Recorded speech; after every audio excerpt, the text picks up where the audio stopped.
Every filmmaker is a millionaire and every videographer is traveling the world and everyone is working on the biggest projects ever. Yeah, no. You know, lately I've been thinking a lot about something, and I think it's something that really needs to be said. Especially for anyone out there who's thinking about becoming a videographer or a filmmaker. Because the way this lifestyle is shown online is not exactly real. And I'm not saying it's impossible, I'm just saying it's not as easy or perfect or glamorous as people make it seem. Most of the time on social media you only see the good parts. You see someone with a camera in their hands, traveling the world, shooting beautiful places, working with the biggest brands and choosing their own hours. And it looks like freedom. And yeah, sometimes it really is. But what you don't see is everything that happens behind the scenes. The stress, the uncertainty, the financial pressure, the self-doubt. And I really want to talk about that today, from my own perspective, from my own experience. As someone who's a freelance videographer and filmmaker for a little more than a year. So the first thing I want to talk about is something that everyone says, that the barrier to entry is low. And yeah, it may be lower than it used to be, but it's not low at all. Everyone says, just go, just grab a camera and go. But no one really talks about what just start really means in this field. Because just start means you need a camera. You need lenses, you need lights, you need a tripod, you need batteries, memory cards, external storage, a strong computer to edit on. And all of these things cost money. And they cost a lot of money. So when someone says that the barrier to entry is low, I really can't understand from which world this comes from. Because for most people, especially if you're trying to buy food, pay bills and rent, this is a huge investment. And you are investing in something that doesn't guarantee anything at all. No one tells you, hey, if you buy all this equipment, you will definitely make 20k per month. There is no safety net. Now let's talk about money, because this is the part that creates the biggest illusions online. People talk about making 20, 30k a month or 500k a year. And I'm not saying they're lying, I'm sure some people do. But what they don't tell you is how many years it took them to reach that goal, how many connections they already had, what country or city they live in, what their market looks like, or how much competition there is. In my reality, in my area, in my country, which is Greece by the way, the situation is very different. Here, a good salary in a normal job is about 12 to 1500 euros.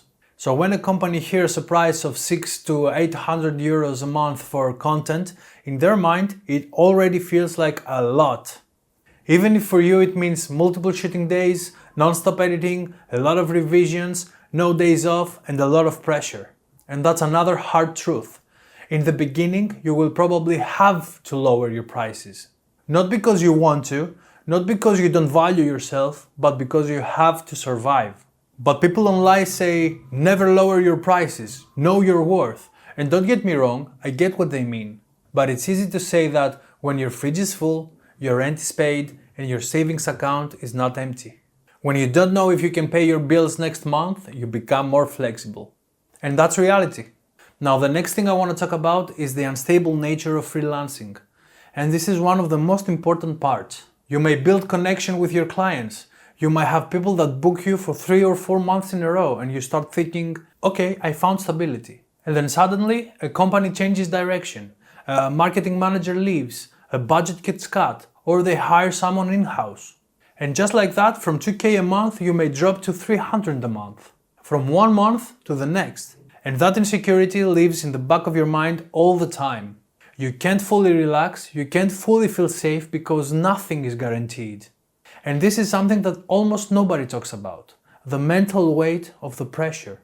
Now if you're someone that slowly builds their career as a videographer or filmmaker and you still work a 9 to 5, this is probably your main question. When do I leave my 9 to 5 to go 100% into freelancing?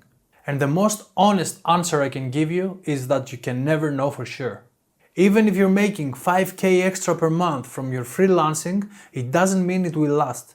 Your next month could be a zero, so there is always a risk. And different people will take that risk at different times, and none of them is wrong. It always depends on your responsibilities, your savings, your family, and your mental strength. But please don't let social media rush you. You're not behind, you're not late, you're not failing. You're just trying to survive in a very demanding world. So here's another harsh reality. When you start getting work, you will say yes to everything. Because you're scared. that if you say no, nothing else will come. So you end up working crazy hours for very little money with clients that don't always respect the process or you. And you start asking yourself, is this even worth it? And that thought can be very dangerous, but it's also normal. It doesn't mean you're weak, it doesn't mean you chose wrong. It just means that you're human in a very difficult phase of your life, the beginning. Now let's talk about doubt, fear, and mental pressure. And I'm gonna be very honest with you. There were months that I didn't know how things would work out, where I was looking at my calendar, seeing no bookings and thinking, well, now what? Bills don't stop, life doesn't stop, and expenses don't care about your passion. And of course, sometimes I was thinking if I made a mistake, and that's scary. Not because I don't love filmmaking, but because I live in the real world, and the real world needs money to function. But here's the other side. Even though it's hard, even though it's scary, even though it's unstable, there are moments, real moments, that you feel something very special. When a client says, I trust you, when you see your own improvement, when you feel more creative, more free, more you. And that feeling is very powerful, and it's exactly why I kept going. Because filmmaking is not just my job, it's a part of who I am. And maybe that's also why it hurts so much when it goes wrong. Now to you, if you're thinking about this path, let me say this clearly. I am not trying to scare you, and I am not trying to stop you. I just want you to see the full picture. Not the Instagram version and not the YouTube version, the real version.